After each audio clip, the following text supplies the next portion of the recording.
Hello people, my name is Rage, and welcome and all back to my Hearthstone tournament, and today it is finally time to head back over to the EU side of things after crowning an NA champion. Today's match is going to be fantastic. I can feel it in my bones. And you may be thinking, how can you feel the game of Hearthstone in your bones? And to you I will say, it's a condition. Don't make fun of me.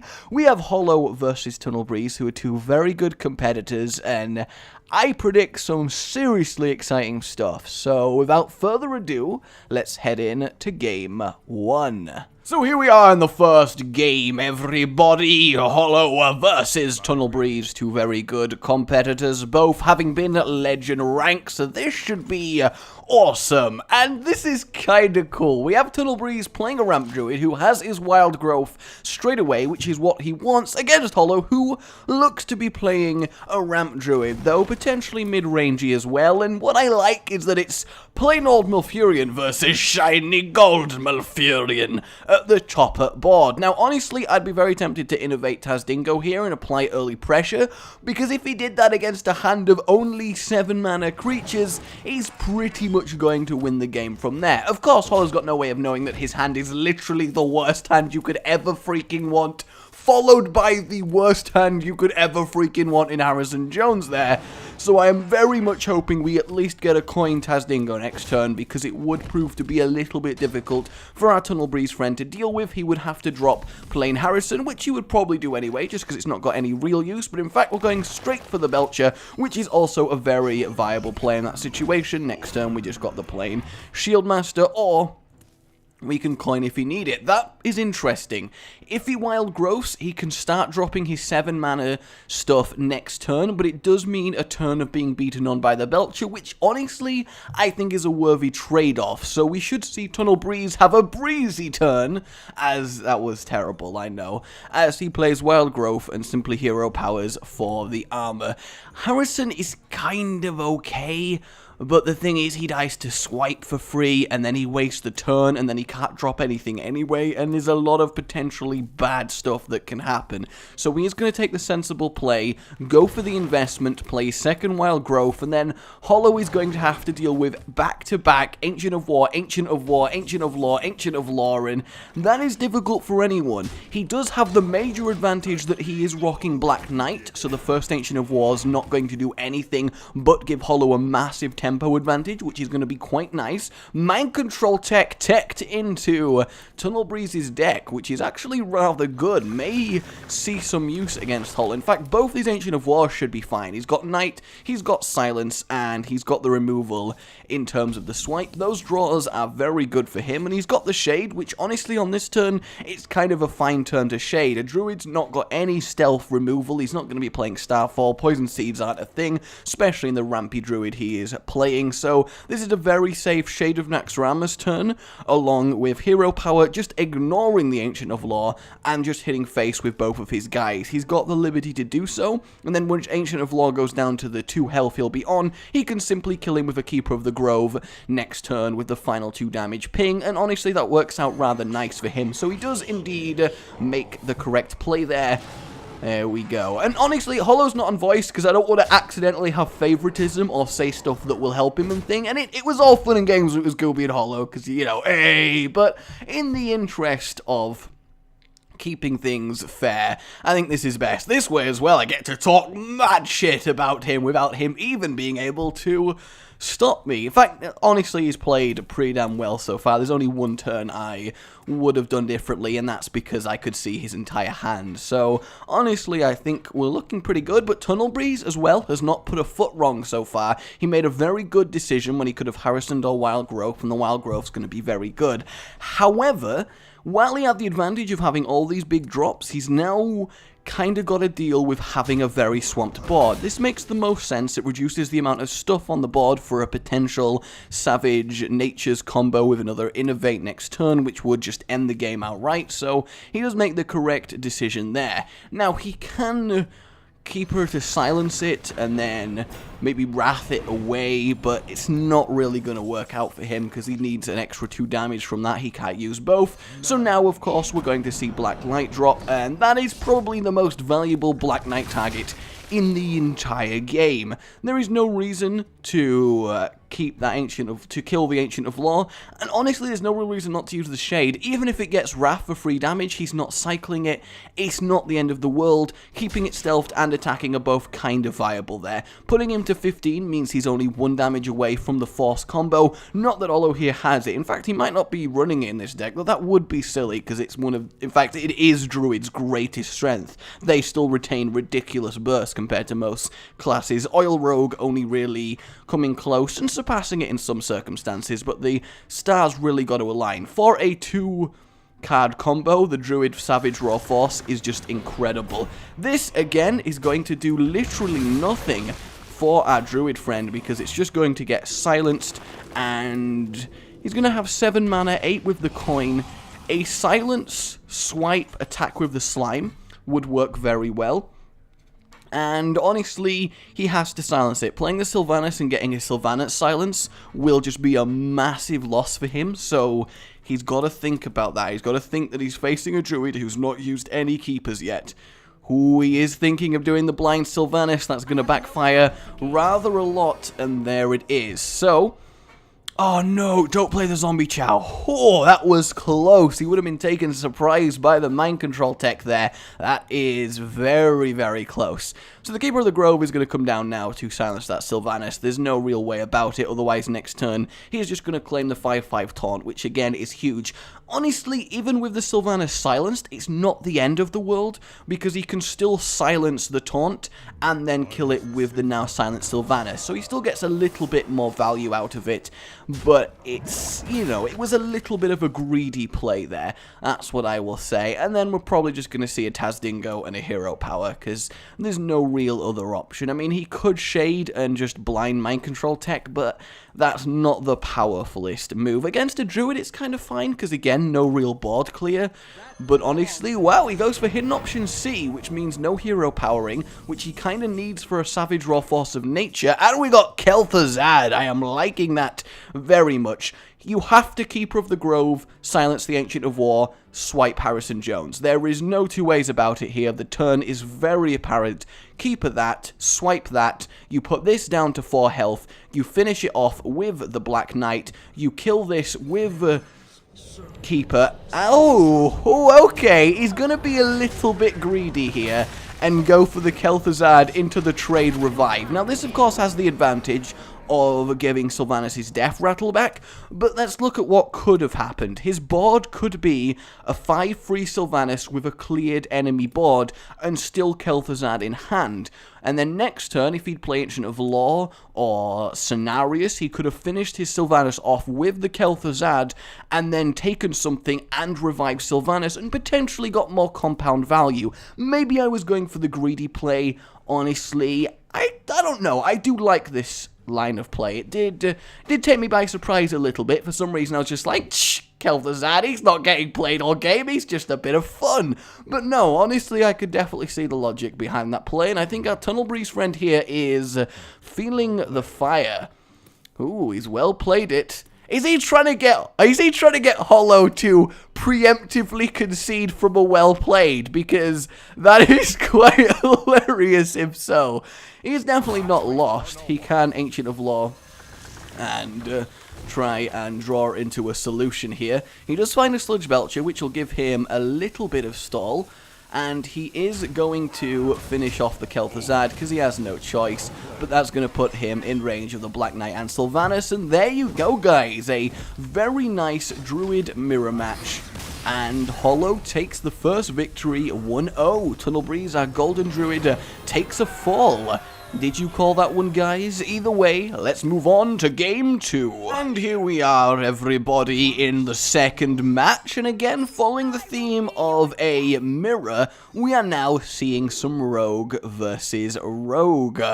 A Mech Rogue for Mr. Hollow, and I'm thinking, honestly, I don't know the exact deck list of Oil Rogue, though I do know it runs Tinker Sharpsword Oil, which is a very good card for a lot of sudden burst damage when you activate the combo. So we may be seeing that from Tunnelbreeze, which actually I think is kind of cool, and he is just mulliganed into a fantastic opening hand. My word. When he gets to turn 3 and play Split, the well played! He has decided on his opening hand that he has won the game. He wasn't expecting this Mech Whopper. Not that the Mech Whopper is going to be a problem, because it's simply going to get backstabbed, hero-powered, attacked. Still, though, the turn 1 well played. Now, honestly, while that is ridiculous BM, and it is, having the ability to prep and sprint this early on in a Rogue Mirror is going to be absolutely invaluable. The Harvest Golem is obviously the choice here, so that's going to drop, followed by the Shredder, followed by the Loatheb. Actually, the Loatheb is kind of good. Depending on if he coins, then preps, then uses sprint, which he of course is going to do. It is just ridiculous card advantage to do so. Yep, there it is. It is a very powerful draw mechanic that was created after the downfall of Miracle, and it is absolutely insane. The disadvantage is it gives Hollow an extra turn of basically just to do whatever he likes. Though our rogue friend Tunnelbreeze could prep and Deadly Poison to get through a Harvest Golem, but that wouldn't really do too much. Apparently I can play the cards, that's kind of good. And the thing is, he doesn't actually have anything in the way of a major threat. He can play an SI7 agent without the combo. If he does want a combo, he's got to put Deadly Poison on half a weapon, which isn't too effective. He can't heal bot. The Fan of Knives does nothing. He couldn't prep into... SI7 Tinker Sharpsword. He potentially could do that, but there is no distinctly good line of play in his hands, despite the number of cards, that will do anything against Hollow's board. He can't clear it, and even if he does, they both come back, which is ridiculously good for him. He is going to go for the put Deadly Poison on the 1, which will most likely, either if he's feeling lucky, he'll kill the Shredder and try and SI7 whatever spawns. If he's feeling safe, he will attack the Harvest Golem and SI7 the 2-1. Though, that does mean that the backstab is going to go on the SI7, and if... we're actually going to see the prep. I mean, the prep Blade Flurry does work, it's just both of them come back, so you're not really reducing that much overall damage on the board. Is he going to get a good one? He actually does. The Mistress of Pain is kind of nice. In fact, it's ideal, because what Hollow should do now is backstab the SI7, finish it with the Mistress of Pain, play the Loatheb, lock out any response, and then he's going to have a lot more pressure up, and indeed that is his line of play. So that is very good. He heals up that extra health. I rather like Mistress of Pain. I don't think she's been used properly in a deck yet, and I think it's kind of nice. Annoyingly, the spells that are being locked out aren't great here, and we're probably just going to see a return Loatheb because it makes the most sense, which actually isn't going to be able to be dealt with by Hollow, so he probably should just Micro Machine SI7 face and just go for it at this point. He is at a massive disadvantage in terms of the cards he has to work with. Azure Drake's also a viable option, except it dies to free for the Loatheb, which is not what you're wanting. So we're going to be getting a measure of Hollow's balls here. Is he going to trade Loathebs, or is he going to ignore it and go face? That's the real decision he's got to make. Annoyingly, he can't just sap it, though sapping Loatheb isn't great, because obviously you let your opponent use its effect twice. And actually, going face isn't great either, because he does have the heal bot to obviously heal it up. Is he going to go fully for it? Is he going to have the balls of steel? And it looks like... yes, he is. Awesome. So there we go. We've now got quite the board here. The Fan of Knives isn't horrible. It does kill the Mistress of Pain, injure everything down, make the Micro Machine killable to your weapon, but that is 5 of your 6 mana, which isn't exactly ideal at this stage. We'll see if Tunnelbreeze has the balls to ignore the Loatheb and go face, or if we're going to see some Loatheb on Loatheb action. That's probably weird. So we are going to see the Fan of Knives, which does make sense, into the South Sea deck, and which ironically is really good. He can weapon, kill that, play the South Sea, exchange it into the SI7, and reduce the board state to even where he has a weapon, but our hollow friend here has a distinct lack of cards. This is going to be a very, very sudden turnaround, and despite the health advantage, unless hollow draws a fair amount of burst or a ridiculously good card here, not ideal. Honestly, he should just play both and go for it at this stage. Are we going to see the big game hunter as well? No, he's going to save it. Interesting. I don't think we're going to see that many big cards. Dr. Boom may be in here because Dr. Boom's in everything.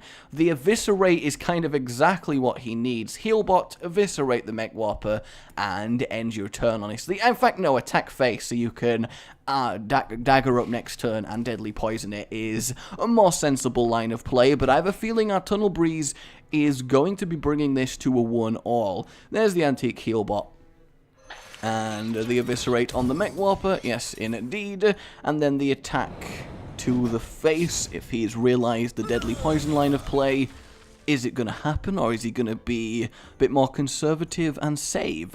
Obviously, you cannot sap that, because that's just giving your opponent another 8 health for 2 mana, which really isn't ideal. He's thinking about it, and he does choose to keep the weapon. Bomb Lobber is a very nice draw there, actually. He gets to attack, he gets to re-weapon up, and now, because he didn't use that charge, he's going to basically waste it, re-weapon up Deadly Poison, kill the Bomb Lobber with his deadly poisoned weapon. We're almost certainly going to see the Azure Drake first, though. It's the only obvious way to go here into a Fan of Knives, which honestly might just get played, and then he can get value out of that final Wicked Knife by using it to finish off the Bomb Lobber. He also gets to immediately cycle the Fan of Knives and get value out of it, so really it is by far the best play right here. There it is, and he draws into his other Azure Drake, which is absolutely massive, and this right here is why he did well played at the start. It was an overwhelmingly difficult hand, but the top deck sprint is exactly what Hollow needed to have any hope of turning this around. So this is suddenly very, very good for him. He's going to re-weapon up. Honestly, next turn, Arcane Nullifier into Iron Sensei will end up with a 4/7 that cannot be targeted by spells, which is ridiculously good against a rogue. However, because of the Tinker Sharpsword, which, to be fair, we may be seeing. In fact, no, he can't play both this turn, so he doesn't have to be too worried about that. He should definitely weapon up, and probably Deadly Poison, so he can build up for the Tinker next turn. In fact, yeah, Hollow is hovering over the play, which he definitely should do.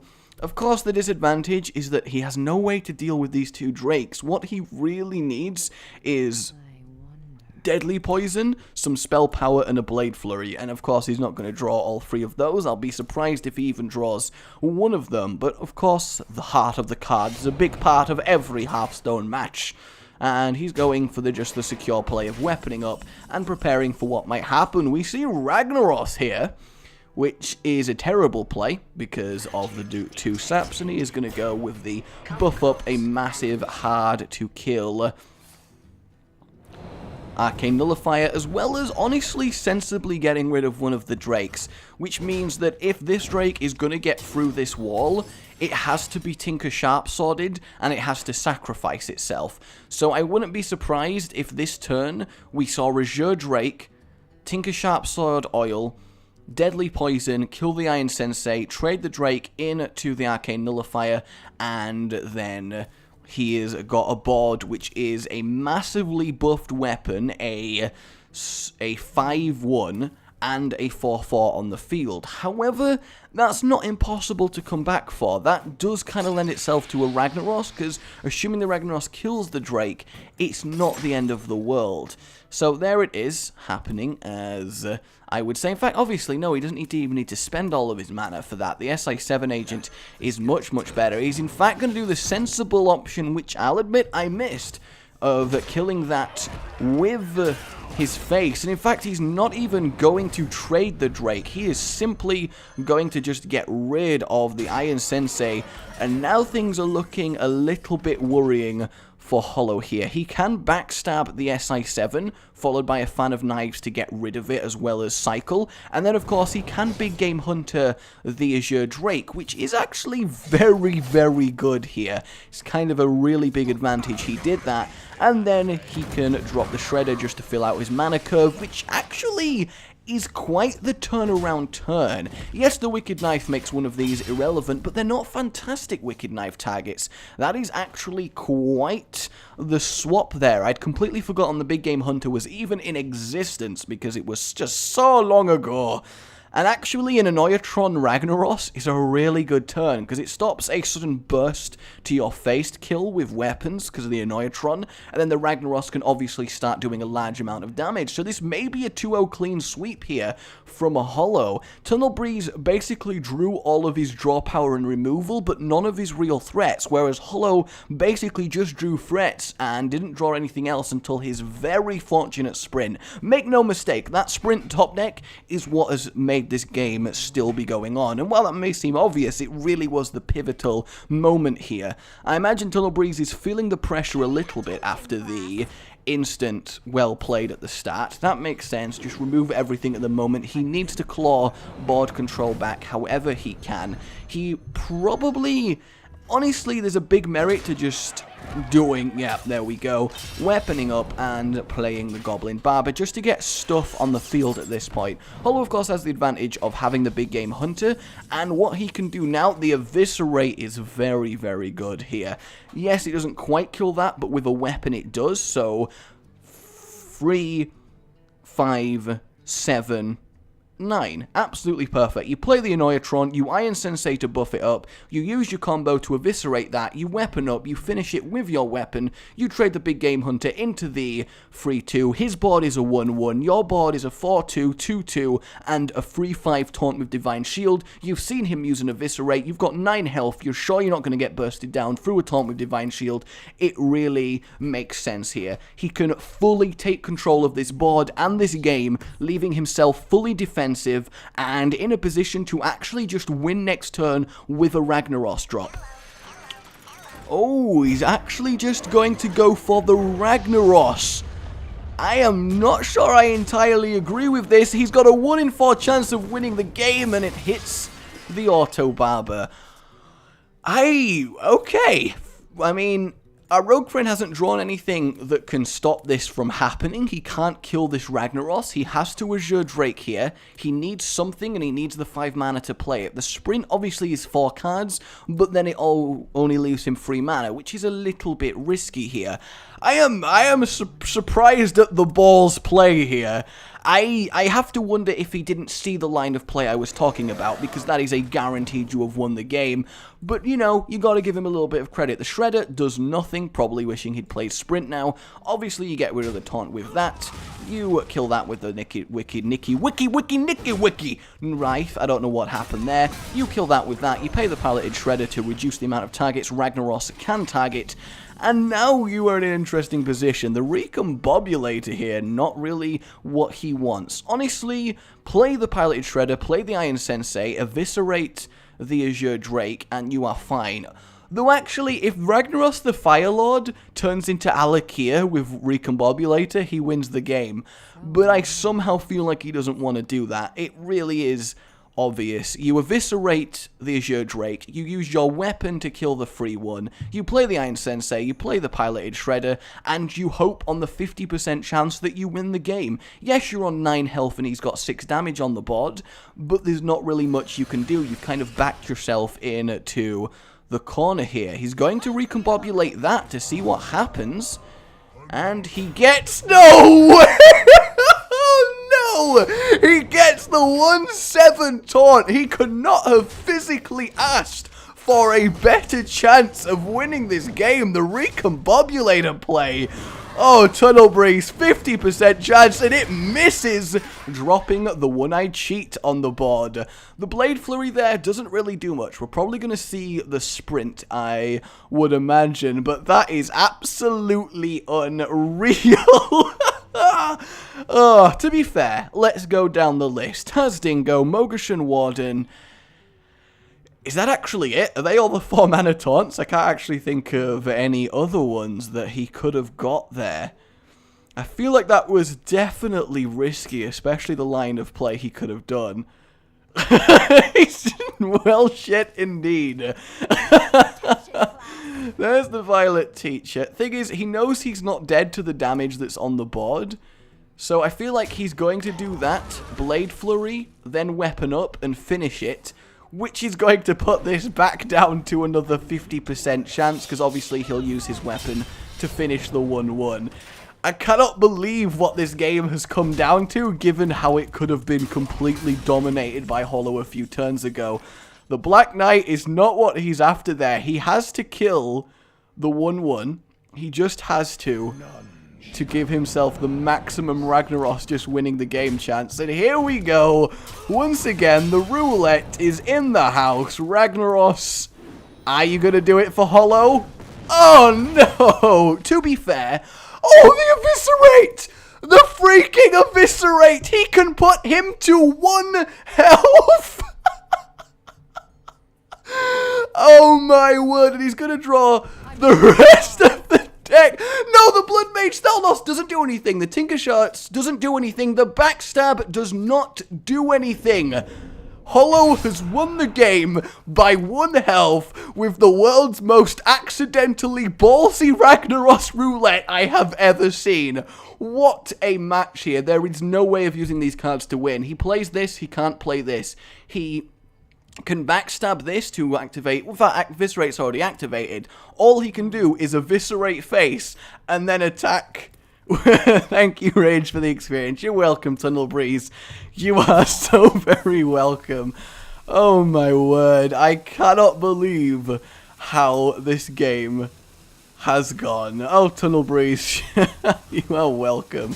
I didn't even scare him with the face Eviscerate. There you go, guys. Hollow, in a very ridiculous 2-0 victory, moves into the final. So there you go, everybody. That was just absolutely incredible. Hollow moves into the final, and yeah, not else can be saying. Commiserations to Tunnelbreeze, congratulations to Hollow. We will return soon with the best out of 5 final, and we'll see who our EU champion is going to be. That was just awesome. I've been Rage. Remember to like if you enjoyed this. It really does help, and I do appreciate it. And subscribe for more. Goodbye.